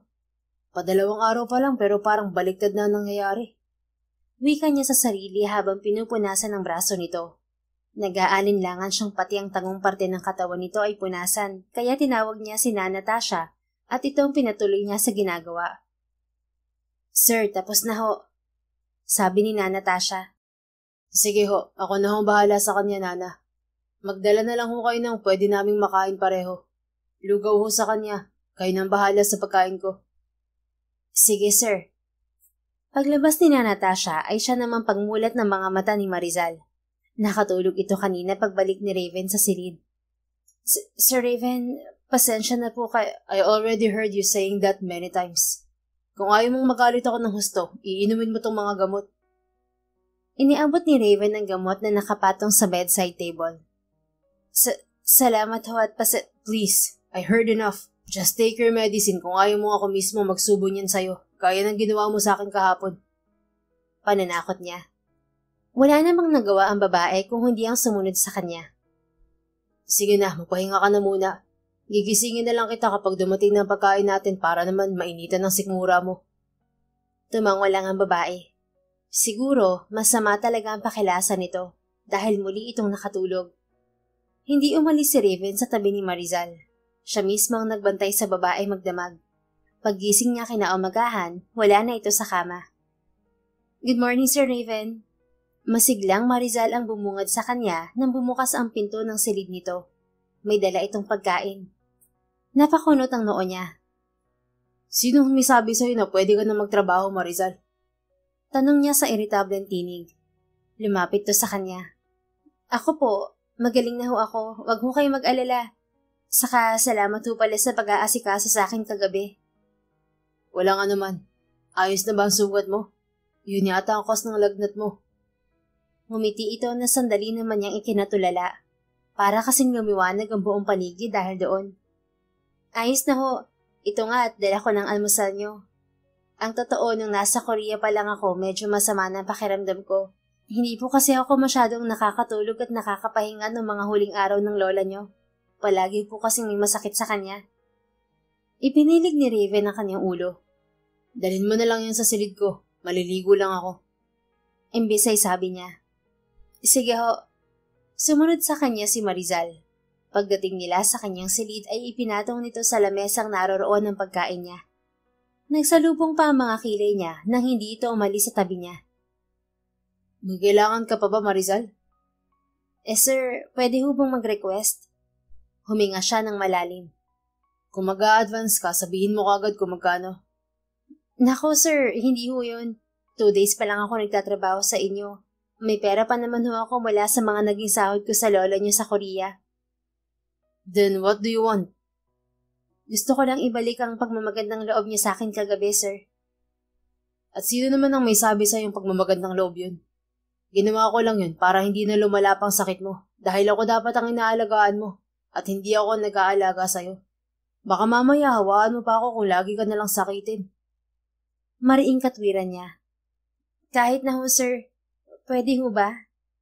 Makulit pa rin sabi nito. Sandali siyang nag-isip bago tumango. Okay, ano ba yun? Sasabihin ko na lang humamaya kapag nakaligo na kayo. Magbihis na rin kayo ng panglakad niyo dahil aalis tayo. At sino naman ang may sabi sa'yo na sasama nga ako? Ako, sir. Wala nang nagawa pa si Raven kung hindi ang tumango. Tama nga si Attorney Wenard. Hindi ito basta-basta sumusuko. Nang iwan siya ni Marizal ay napailing na lang siya. Mukhang nagbabago na ang ihip ng hangin. May pakiramdam kasi siyang parang ayaw na talaga niyang paglaruan pa nila ni Rowan ang babae at hindi niya alam kung bakit. Ilang sandali pang natulala si Raven saka naligo at nagbihis. Kumain na rin siya bago lumabas ng kanyang silid. Nakaabang naman sa kanya si Marizal. Saan ba talaga tayo pupunta? Basta sir, surprise po yun. Wika nito at umagapay sa kanya. Ang hindi nila alam ay nakamasid pala sa kanila si Rowa na nakapaskil ang malapad ng ngiti sa mga labi. Pagdating nila sa labas ng mansyon ay nakahanda na ang sasakyan na laan mismo sa kanya. Customized din yon para umangkop sa disabled passenger. Parang nagkamali yata ako ng pagpayag sa gusto mo. Sabi ni Raven na makaupo sa tabi niya si Marizal. Hindi kayo magsisisi na pumayag kayo, sir. Nakangiting tugon nito at hindi na nagsalita. Ganoon din naman na ginawa niya. Paminsan-minsan ay sinusulipan niya ang babaeng ni hindi na yata mawawala pa ang masayang ngiti sa mga labi kahit na lagi niyang sinusungitan. Ngunit nang makita niya ang tinutumbok nila, nagbago ang mood niya. What are we doing here, Marizal? Tanong niyang nakatingin sa ospital na nasa harapan nila. We're going to do your therapy, sir. Panahon na po para bumalik kayo sa dating gawin niyo. At sino namang may sabi sa'yo gusto kong bumalik sa dating ako? Naisip ko lang, sir. Sayang naman ang pagkakataon. Ang sabi ni Dr. Galvez ay malaki pa ang pag-asa niyo. That's his opinion. Iba pa rin ang sinasabi ng katawan ko. Kaya bumalik na tayo sa mansyon. Umiling ito. I'm sorry sir, pero hindi tayo babalik sa mansyon hanggat hindi kayo pumapasok sa loob. No, I won't go inside. Not ever. Do you understand that? Galit niyang wika. Naningkit naman ng mga mata nito. Yun ang unang beses na nakita niyang ganoon ng babae. Pwes, hindi tayo aalis sa lagun na to hanggat hindi kayo pumapasok sa loob, sir. Kahit abutin pa tayo rito ng 1 taon. Determinadong wika nito. Mas lalong nag-init ang ulo niya sa narinig. Kung alam niya lang na doon sila pupunta, hindi na sana siya pumayag. Alright, you win. Subusokong wika niya makaraan ng 10 minutong katahimikan. Kitang-kita naman niya ang palihim nitong pagniti. Don't get your hopes up, woman. Dahil ito na rin ang huling beses na mangyayari to. At padabog niyang binuksan ng sasakyan.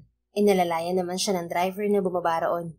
Subalit masyado yatang minaliit ni Raven ang kakayahan ni Marizal. Dahil sa mga sumunod pang mga araw at linggo ay kung ano-anong dahilan nito, na kung minsan ay ginagamit ng babae ang sariling kalusugan para ng pag-alalahanin siya ng husto. Kaya ang ending ay palagi silang naroroon sa ospital.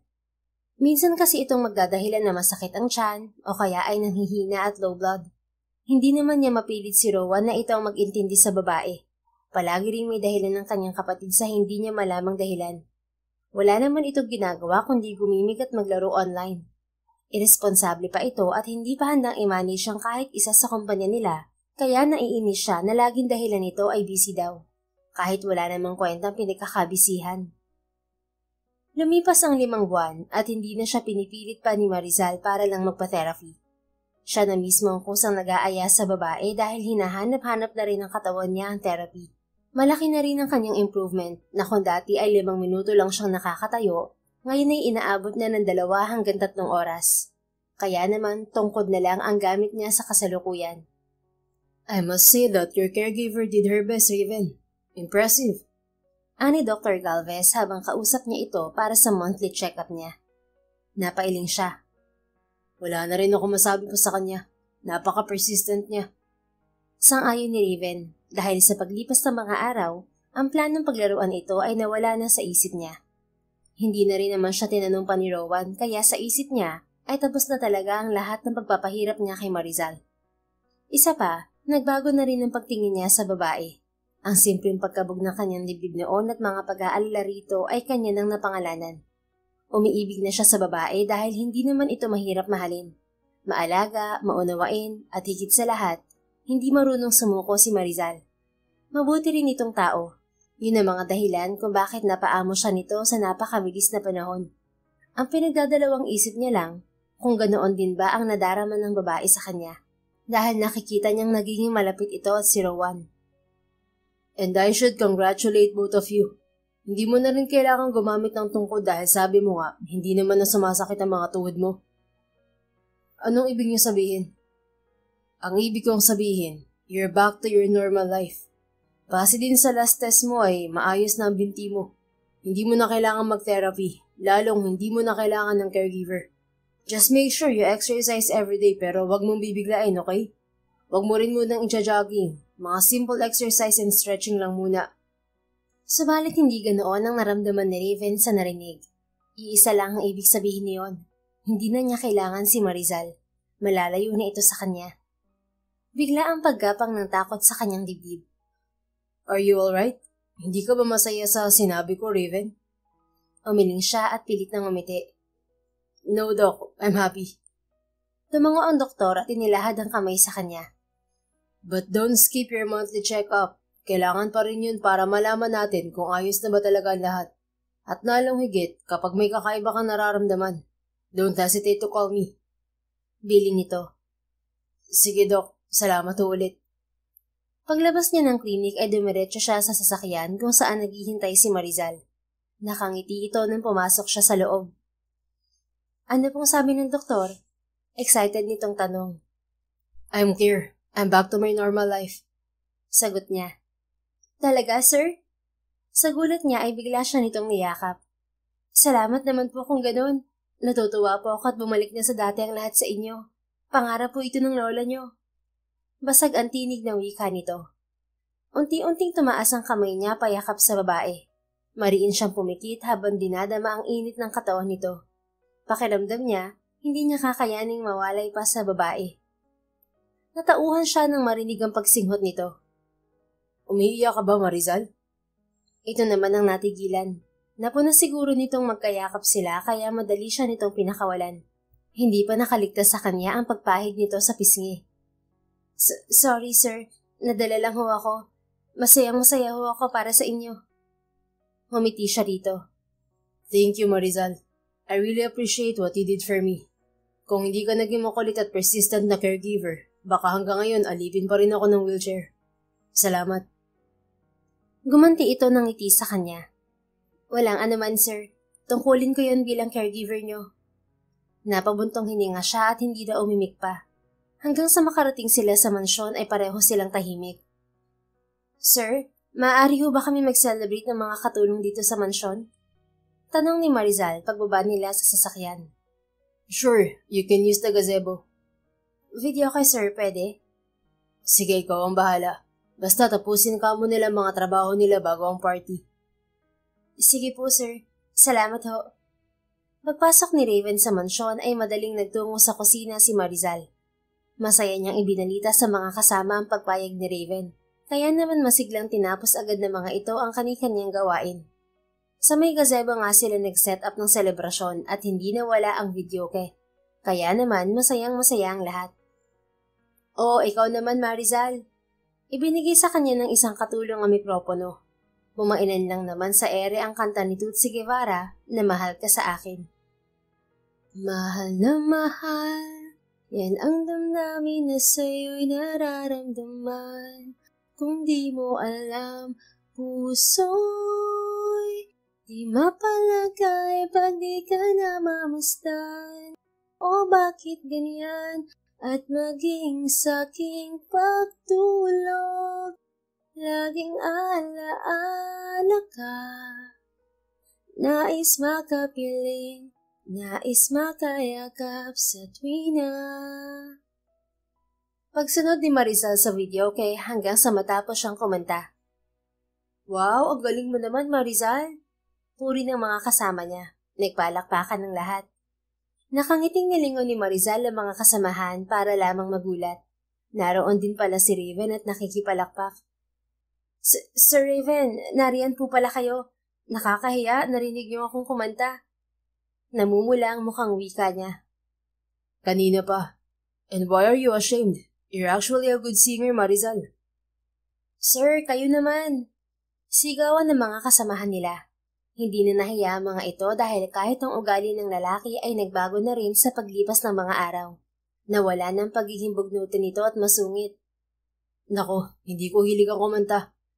Mabilis tatanggi ng lalaki. Sige na, sir. Minsan lang naman po. Yaya rito ni Nana Tasha.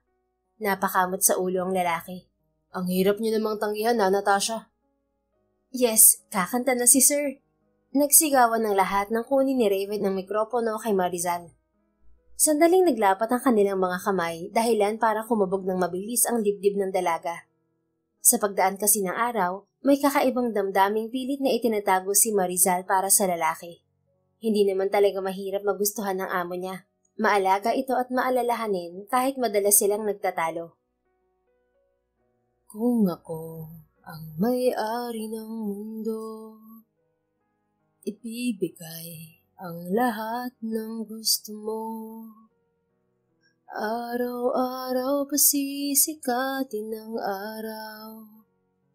Buwan-buwan pabibilugin ko ang buwan para sa'yo, para sa'yo. Susungkitin mga bituin para lang makahiling na sana'y maging aking puso mo at damdamin. Pagsabay ni Raven sa kanta ni Eric Santos na pumailan lang sa videoke. Napatingin si Marizal sa lalaki. Eksakto namang nagtama ang mga mata nila na muling ipinag-alpas ng kanyang puso. Hindi kasi siya nito hinihiwalayan ng tingin hanggang sa matapos ang pagganta nito. Wow, kakaiba ka rin talaga sir. Ang galing! Sabay-sabay na puri ng mga kasama nila kasabay ng malakas na pagpalakpak. Nako, marunong lang.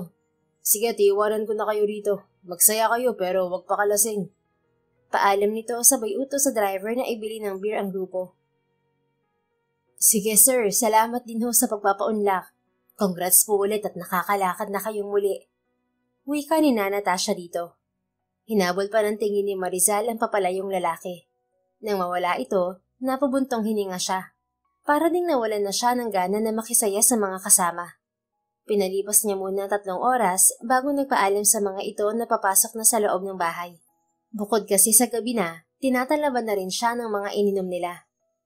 Tutuloy na sana siya sa kanyang silid nang makitang bukas ang pinto ng kwarto ni Raven. Lakas loob siyang sumilip doon. Nakita niya si Raven na nakatanaw sa labas ng bintana. Sir Raven? Napalingon ito sa kanya. Marizal, ikaw pala. Pumasok siya sa loob at isinara ang pinto. Marahan ng mga hakbang na lumapit siya sa binata. Kamuntik pa siyang matumba nang magsalabid ang mga paa niya. Mabuti na lang at nasalo siya ni Raven. Careful, wika nito. Napapikit siya nang malanghap ang mabangong amoy ng lalaki. Lalo yata siyang nalasing. Heaven, sabi niyang nakangiti. Are you alright? Lasing ka na yata, Marizal. Tumingala siya. Eksaktong nagtama ang mga mata nila ng lalaki. Sa hindi niya malamang dahilan ay unti-unting bumaba ang ulo nito at inangkin ang kanyang mga labi. Nagpaubaya si Marizal hanggang sa namalaya na lang niyang nasa ibabaw na sila ng kama ni Raven. Batid niyang dapat na silang tumigil, pero hanggang sa pareho na silang walang saplit sa katawan ay hinayaan na lang niya ang lalaki. Sinunod niya ang isinisigaw ng kanyang puso. Ibinigay niya rito ang sarili nang walang katutol-tutol. I love you, Marizal. Hindi nakaligtas sa kanyang pandinig ang sinabing yun ni Raven bago siya makatulog. Kaya naman inihanda niya ang sarili na kakausapin ito pagising niya kinaumagahan. Kinabukasan ay maganda ang gising ni Marizal. Nagtataka man kung bakit naroon na siya sa kanyang silid, hindi naman na siya nabahala pa. Alam niyang si Raven ang naglipat sa kanya roon. Mabilis siyang naligo kahit nananakit pa ang katawan niya. Paglabas niya ng kanyang silid ay agad na tinungo ng kanyang mga paa ang kwarto ni Raven. Nakangiti siya nang makitang bukas yun. Lumapit siya roon. So, what's your plan now? Napakunot ang noon niya at napatigil sa pagtulak ng pinto. Boses yun ni Rowan. About what? Tanong naman ni Raven. About our game. Tuloy pa ba? Paano matutuloy? Hindi mo nga itinuloy ang pagpapaibig mo sa kanya. Napasinghap si Marizal kasabay ng mabilis na pagtutok sa bibig. Siya ba ang pinag-uusapan ng magkapatid? Patuloy siyang nakinig sa usapan ng dalawa. You did the same thing. Hindi ka na rin masungit sa kanya. Nakakalakad ka na nga dahil sa kanya. Well, wala naman ng dahilan para magsungit pa ako. Lalo na ngayon at hindi ko na siya kailangan. Malamig na sagot ni Raven. Parang hinihiwa ang puso ni Marizal sa mga naririnig. Wala siyang kamalay-malay na pinaglalaruan lang pala siya ng magkapatid. Akala pa naman niya ay totoo ang mga narinig niya kay Raven kagabi. Ngunit hindi pala. Siya lang siguro ang nag-assume na totoo yun, lalo na at nasa ilalim siya ng kapangyarihan ng alak. Isa pa, yun din ang gustong marinig ng puso niya, na pinaniwalaan naman agad niya. Kailangan pa rin ang isa sa atin ni Marizal. Remember the last will? Hindi nakakilo si Marizal. May iba pa bang dahilan ng lahat ng yun? Anong last will? Pero hindi naman sa atin mapupunta ang manang yun, kundi sa kanya, Rowan. Wika ni Raven. Yes, but it's 30% shares, kuya. Giit ni Rowan. At kailan ka pa naging mukhang pera? Hindi ako mukhang pera. It's Lola's money. Pinaghirapan niya yun. Papayag ka bang mapunta na lang yun sa hindi natin kaano-ano? Wala akong pakialam kahit na pinaghirapan pa yun ni Lola. Gaya ng sabi ko, hindi yun sa atin mapupunta kung hindi kay Marizal. Kaya kung gusto mo, ikaw na lang magpakasal sa kanya. I don't care about the mana. May sarili akong pera at negosyo. Bakit ako? Bakit hindi ikaw? Sa tindi ng galit na umusbong sa dibdib ni Marizal, pabalabag niyang binuksan ang pintuan. Sige, pakakasalan kita kung yun ang gusto mo. Matapang niyang bulalas na ikinagulat ng magkapatid. Marizal, that was... Uutal-utal na sabi ni Rowan. You heard her, Rowan. Putol ni Raven sa sinasabi ng kapatid. Kung gusto mo siyang pakasalan mo na kung nanghihinayang ka sa pera ni Lola. Oo nga naman, Sir Rowan. Malaking halaga na kapaloob sa 30% shares. Kung gusto mo kahit 5% na lang ang sa akin at sa'yo na ang iba. Mapaklang wika niya. Kahit na sa totoo lang ay wala naman siyang pakialam sa sinasabi ng mga ito. Pero gusto niyang ipakita sa magkapatid na ito na game din siya sa larong ito. Kahit na alam naman niyang talong-talo na siya, wasak pa ang puso niya. Naggalawan ng mga ugat ni Rowan. I don't know with you two. Bahala na kayo rito. Pagkasabi na yun ay tinalikuran sila nito at umalis na sa silid ni Raven. Susunod sana siya sa lalaki nang magsalita si Raven. Maris. Please sir, ayokong marinig ang kung ano mang sasabihin niyo. Diniinan pa ni Marizal ang mga salita saka iniwan si Raven. Pagpasok niya sa kanyang silid ay tuloy-tuloy siyang dumapa sa kanyang kama at doon nag-iiyak. Yun palang dahilan kung bakit nagbago ang pakikitungo ni Raven sa kanya. Gusto siguro nitong maangkin ang malaking porsyentong tatamasahin niya. Siguro yun talagang plano ng lalaki at nagpadala naman siya. Ibinigay pa niya ang sarili rito sa pag-aakalang may pagtingin din to sa kanya. Ang tanga mo, Marizal. Ang tanga-tanga mo. Paulit-ulit niyang wika hanggang sa makatulugan na niya ang pag-iyak. Nagising na lamang siyang may humahaplo sa kanyang pisngi. I'm sorry. Nagising ba kita? Nag-aalalang wika ni Rowan. Sir Rowan, anong ginagawa niyo rito? Paano ka nakapasok? Nilako ang pinto ah. Ana ang biglang kinabahan. Huminga ito ng malalim. May spare key si Natasha, remember?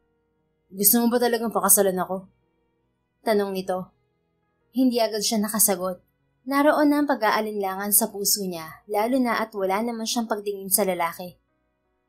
Naunawaan ko kung nagbago na ang isip mo. Wala namang pipilit sa'yo. Mas maigi pa nga sigurong pag-isipan mo itong mabuti bago mo ibigay sa akin ang sagot mo. Nakangiting wika nito bago tumayo. Sige na, matulog ka na ulit. Lalabas na ako. Paalam nito. Napabuntong hininga na lang si Marizal. Magiging unfair naman siya sa lalaki kung itutuloy niya ang balak. Subalit kapag naiisip niya si Raven, umaahon ng galit sa dibdib niya. Mas mainam na nga sigurong si Rowan ang pakasalan niya para ipamukha kay Raven ang mga ginawa nito sa kanyang panlilinlang. Samantala, narinig lahat ni Raven ang usapan ng dalawa.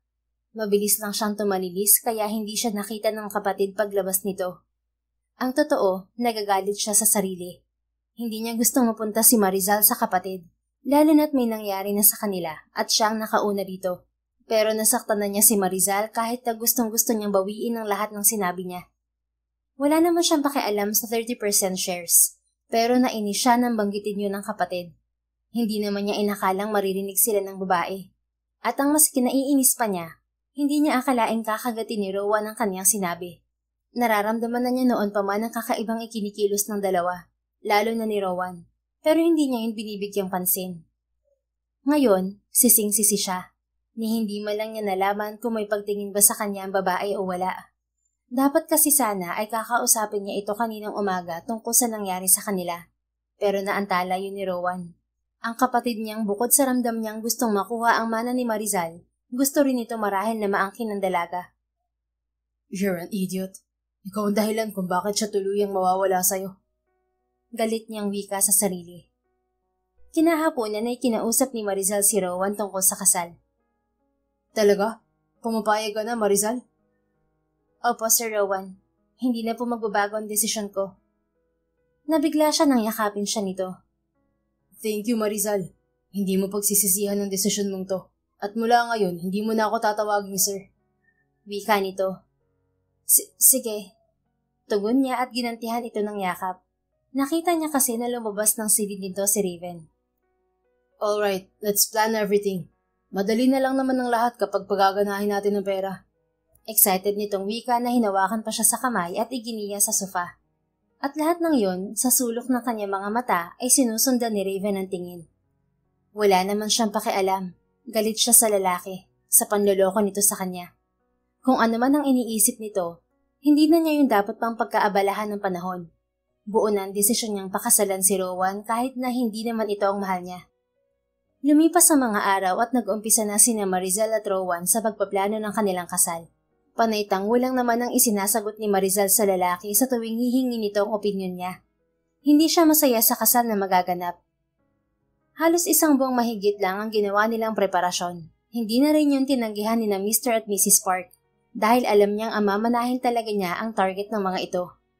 Ang pamilya naman niya sa probinsya, bagamat nagulat, ay hindi na rin tumutol pa. Ipinaliwanag na lang niya sa mga itong mahal niya si Rowan kahit hindi naman.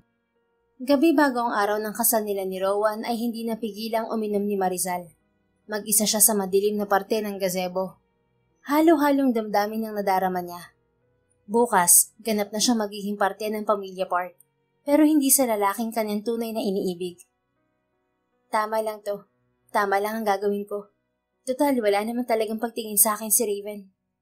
Pabulong niyang wika sa sarili. Ilang lata rin ng beer ang naubos niya bago tumayo roon. Bahagya siyang nahilo, subalit nakuha pa rin niyang pumasok sa loob ng mansyon.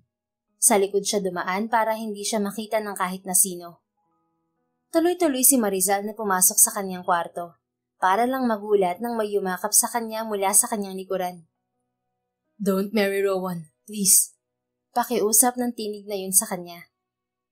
Subalit nagpumiglas si Marizal.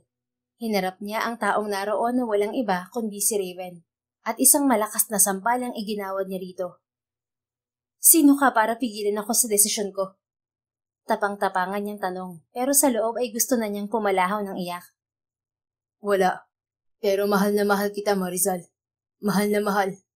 Hirap na hirap nitong wika. Natigilan siya pa sumandali bago muling bumalik sa mabagsik na anyo. Dahil ba sa mamanahin ko kaya nagbagong isip mo? No. Umiling si Raven. Totoong mahal kita. Pagak siyang natawa. Sorry, pero hindi mo na ako maluloko. Isa pa, si Rowan ang mahal ko. Kaya siyang pakakasalan ko. Lumabas ka na. Kitang-kita ni Marizal kung paano dumaan ng matinding sakit sa mga mata ng kaharap. Gusto niyang bawiin ang sinabi, pero hindi niya ginawa. Para saan pa? Hindi rin naman totoo ang sinasabi nito. Hindi siya naniniwala at ayaw niyang maniwala. Kung wala ka nang sasabihin, makakaalis ka na. Baka may iba pang makakita sa atin dito. Isipin na sinusulot ko kayong magkapatid. Laglag ang balikat na lumabas ng kwarto niya si Raven. Pagkasara nito ng pinto ay isa-isang naglaglagan ng mga luha niyang kanina pang sinusupil. Sana lang hindi niya pagsisihan ang desisyon niyang ito. Sana. Kinaumagahan, matamlay ang katawang bumangon si Marizal. Muntikan pa siyang matumba nang biglang makaramdam ng hilo. Mabuti na lang at nakaupo agad siya sa kama. Dala siguro ng nainom ko kagabi. Wika niya saka nagtungo sa kanyang banyo at naligo. Ilang sandali pa ay narinig niya sa labas ang pagdating ng glam team na binayaran ni Rowan para ayusan siya. Patamad siyang nagsuot ng roba pagkatapos maligo at lumabas ng banyo. Agad siyang inistiman ng buong glam team. Hindi nawawala ang ngiti sa kanyang mga labi kahit pa nga peke lamang yun. Hindi naman niya gustong pag-alalahanin ang kanyang pamilya na akala ay masaya siya sa kasal niya sa isang mayaman. Oh, perfect. Alam ko na kung bakit ka nagustuhan ni Sir Rowan, Miss Marizal. Napakaganda mo naman talaga. Wika ng baklang nag-ayos sa kanya. Kimi siyang ngumiti rito. Salamat. Alright. Baka mahuli ka pa sa simbahan. Picture-picture muna kayo ng pamilya mo bago tayo umalis. Parang robot si Marizal na nakasunod lang sa lahat ng sasabihin sa kanya hanggang sa makarating sa simbahan.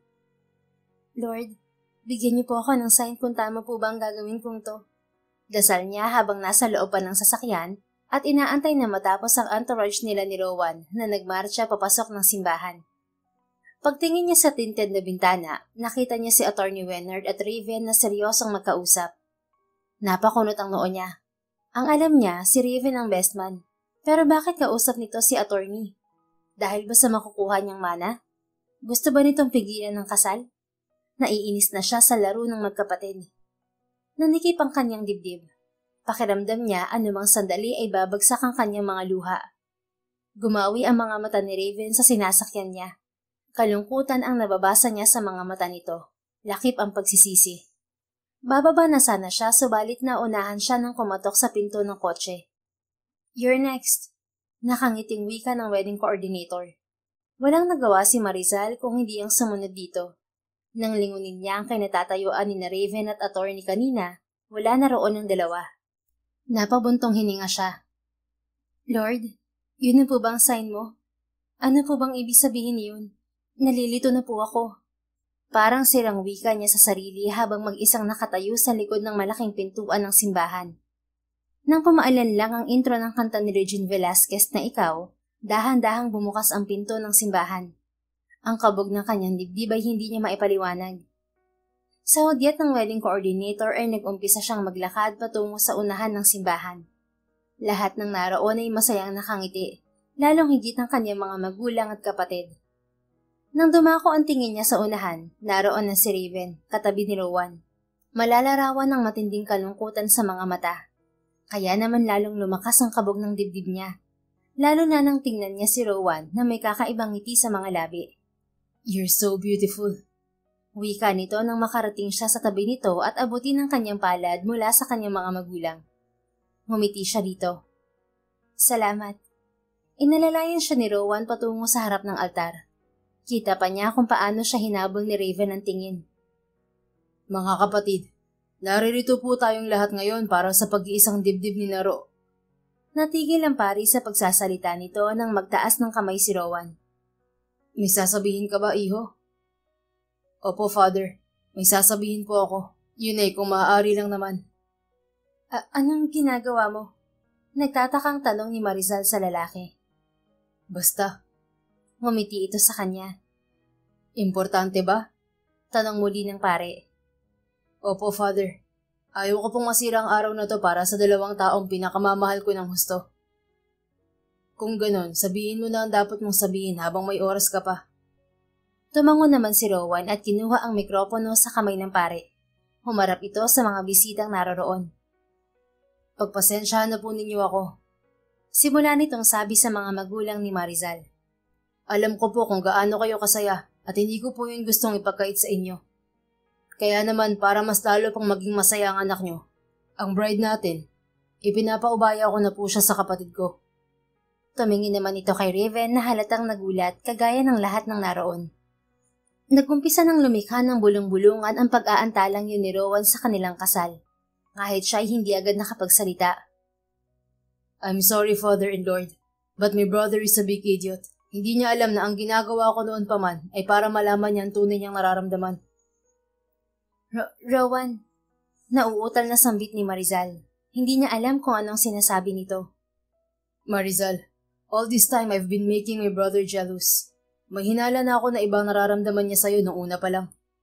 Nilingon siya ni Rowan. "Mahal na mahal ka ng kapatid ko. Tama ang lahat ng narinig mo sa kanya kagabi." Napasinghap siya at hindi agad nakapagsalita. Ngumiti si Rowan sa kanya. "I was just testing you too. Alam kong mahal mo rin si Kuya. Nararamdaman ko yun sa tuwing magkasama tayo, lalo na kapag nasa paligid siya. Sa kanya lang lagi nakatuon ang atensyon mo." "Rowan, what are you doing?" Singit ni Mr. Park. Nilingon ni Rowan ang ama nito. "I am doing what is right, Dad. Mahal nila ni Kuya ang isa't isa, kaya tama lang na sila ang kasal ngayon. Hindi po ba tama ako, Father?" Binalingan naman ito ang pari. Tumikhi muna ang pari bago sumagot. "Yun ay kung mahal nga nila ang isa't isa." "They do, Father.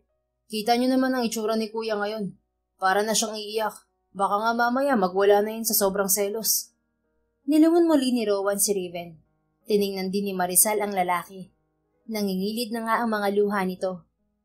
"Say something, Kuya, bago pa magbagong isip ko." Biro pa ni Rowan na ikinatawa naman ng lahat na naroon. Tumayo si Raven sa kinauupuan at lumapit sa kanila sa may altar. "Right."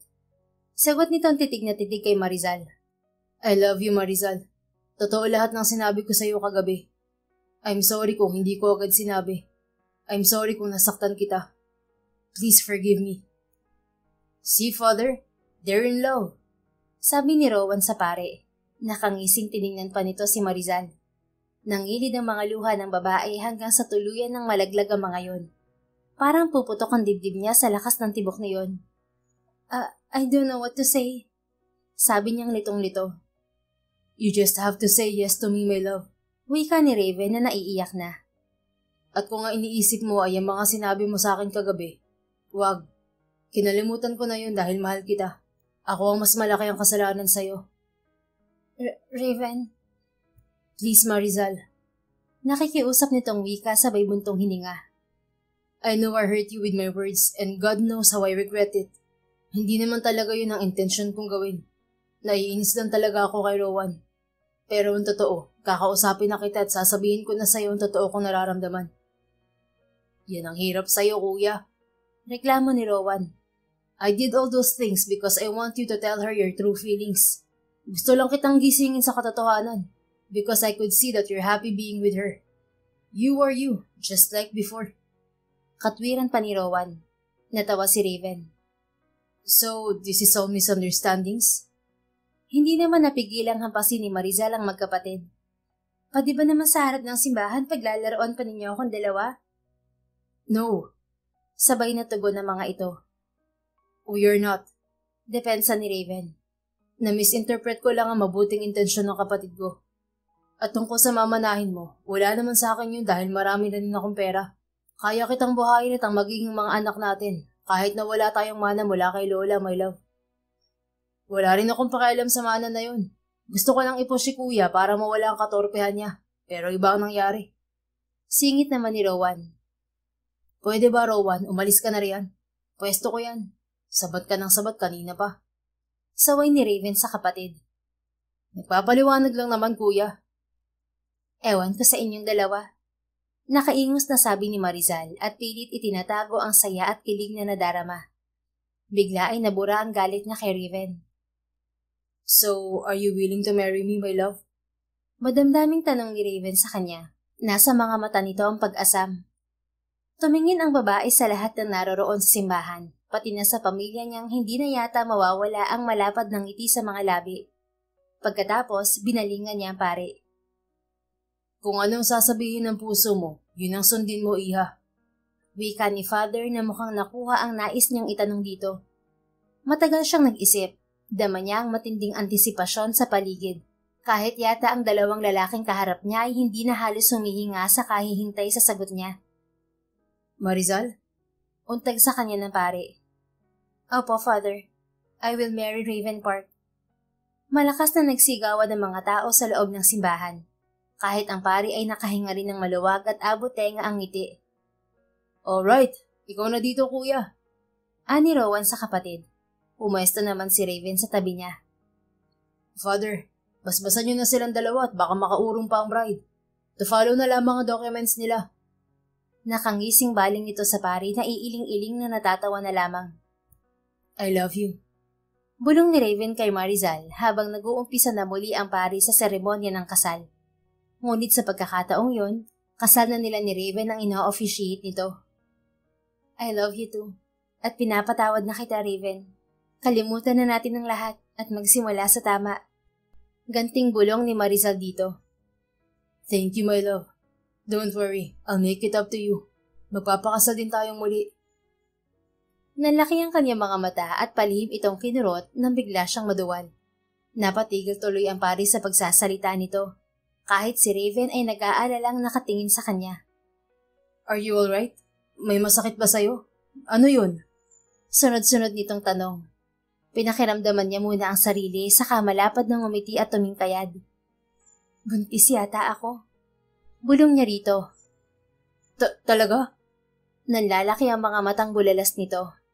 Sa gulat pa niya at ng mga naroon ay bigla siya nitong binuhat at ubod lakas na sumigaw. I love you so much, Marizal. Magiging daddy na ako.